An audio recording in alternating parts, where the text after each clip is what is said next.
I just told you Dr. Manhattan is here in Tulsa, walking amongst us as a human being, and you never asked me who he is.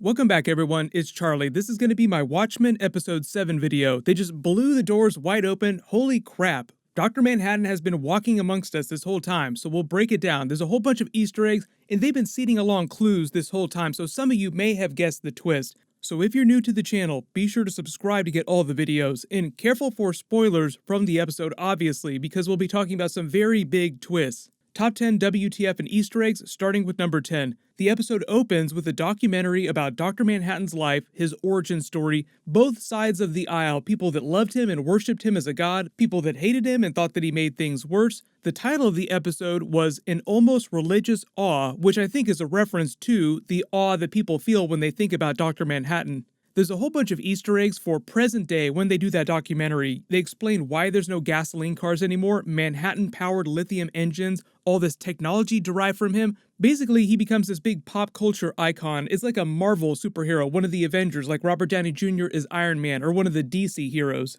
But we see the very first footage of him in the actual series itself when they show clips from Vietnam. Now, they did that sequence during the Watchmen movies, so you kind of remember that. But the way they air this footage, it's as if it's a documentary that was filmed back during Vietnam era and is being played back in present day on a videotape. Because it's all happening within the context of Angela's flashback to Vietnam when she was a little girl about 10 years old.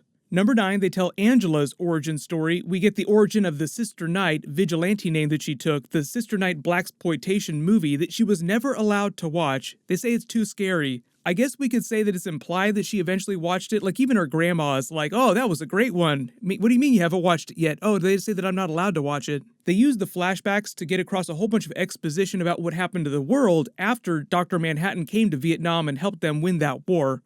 They also use it to connect to Angela's flashbacks on the nostalgia to her grandfather's memories, because you see her father as an adult here, but you also flash back to him as a little kid learning that his father was secretly hooded justice.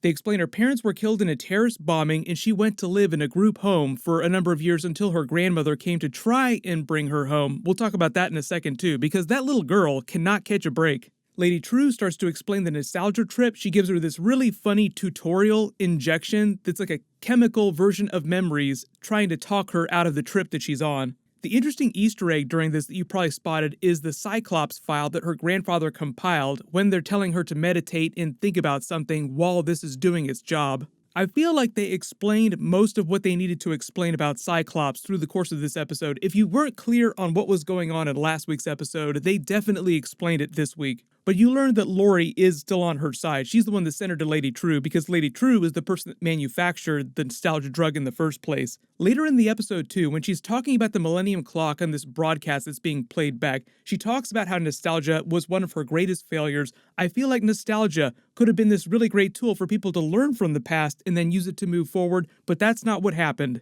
The whole speech about nostalgia is the writers doing this meta commentary about the dangers of nostalgia, wanting things to go back to the way they used to be, preventing people from moving forward and evolving. So Lady True's big Millennium Clock probably has something to do with that. I'll talk about that in a second too. She refused to tell Angela exactly what the Millennium Clock does, but I think they gave us enough clues because of what's going on with the nostalgia drugs.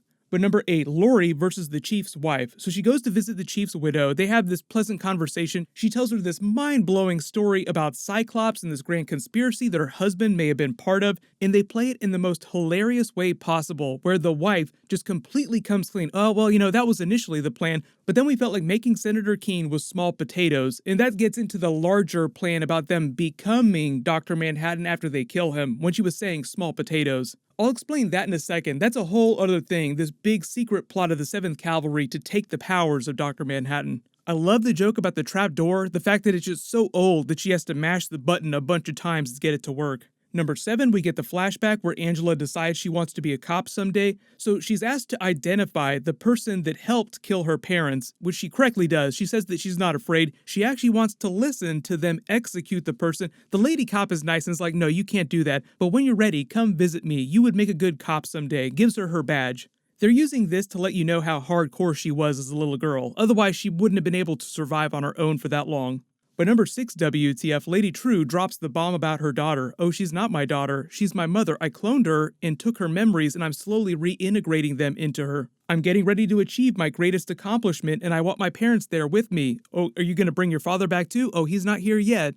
She kind of buried the lead on bringing her father back, so I'm wondering if Ozymandias or one of the other old Watchmen characters is going to wind up being her father. But number 5, Ozymandias' trial. As of this scene, it's been going on for the last 365 days. We also got clarification on his timeline too. He's been on a different timeline than what's been happening in present day. So the present day stuff in Oklahoma moves day to day, week to week. But every time we visited Ozymandias, it's actually been a year between episodes. So it's just a year later when we pick up with him in this episode.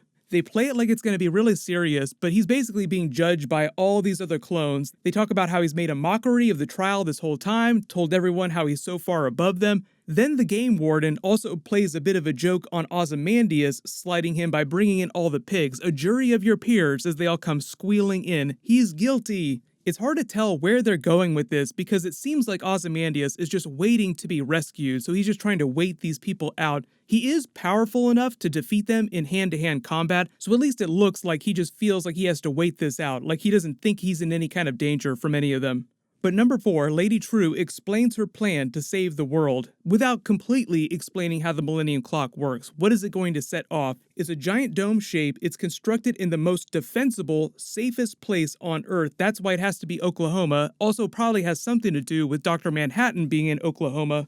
But because of the scene right before this, where she's on that recording talking about the dangers of nostalgia and how people just completely misused it and had trouble moving forward and evolving as a species, and it sounds like it has something to do with wiping everyone's minds and creating a new start point for the beginning of the next era of human evolution. Like in an earlier episode, they refer to the clock as the 8th wonder of the world, and she says, no, I like to think of it as the first wonder of the new world. So maybe the clock will wipe everyone's minds, creating the stage for this new world. But number 3, Lori is captured by the 7th Cavalry. She wakes up at that same abandoned mall base that Looking Glass was taken to, where Senator Keene showed him the truth about what happened during the original Watchmen series and Ozymandias' plan. I love the back and forth, the fact that she has been through a lot of this stuff before in the original Watchmen series. She just doesn't care. Like, whatever your plan is, I just don't care about it. But the big twist is that they plan on capturing Dr. Manhattan somehow and then killing him and taking his power. That's what the cage is for that they're constructing. There was also talk in an earlier episode about the Russians' secret plan to create their own version of Dr. Manhattan. He would be called Dr. Moscow. But through a couple different characters, they basically explain that the 7th Cavalry want to take his powers so that they can become gods and do whatever they want. Number 2 is the reveal that Lady True knows who Dr. Manhattan is and has been using this as part of her Millennium Clock plan with Angela's grandfather this whole time, even though she sounds like she's getting really short with Angela because she knows that Angela knows who Dr. Manhattan is and just isn't saying. Like, Angela in this moment here might seem like she doesn't know, but very clearly she knows because she goes home and then releases Dr. Manhattan. So Lady True was just getting a little pissed off with Angela, like, are we going to keep pretending here, or are we going to be honest with each other? You're secretly hiding Dr. Manhattan at your house. I feel like the big elephant, WTF, was meant to be a reference to the elephant in the room, saying the elephant in the room in a meta way, being that she's secretly been hiding Dr. Manhattan this whole time. So the fact that she busts in and sees this giant elephant is just the writers winking at that idea. But because she's been working with Angela's grandfather, it sounds like she wants to help protect Dr. Manhattan, and he's also critical for her plan in activating the Millennium Clock. But number 1, the final Dr. Manhattan reveal. Because of the way they edited the episode, when they went from Lady True then directly to her husband reading For Whom the Bell Tolls by Ernest Hemingway, I feel like most people had made the connection, oh, it's clearly going to be him. He's Dr. Manhattan who's just changed the color of his skin and created this fake body for himself so that he can walk around and pass as human.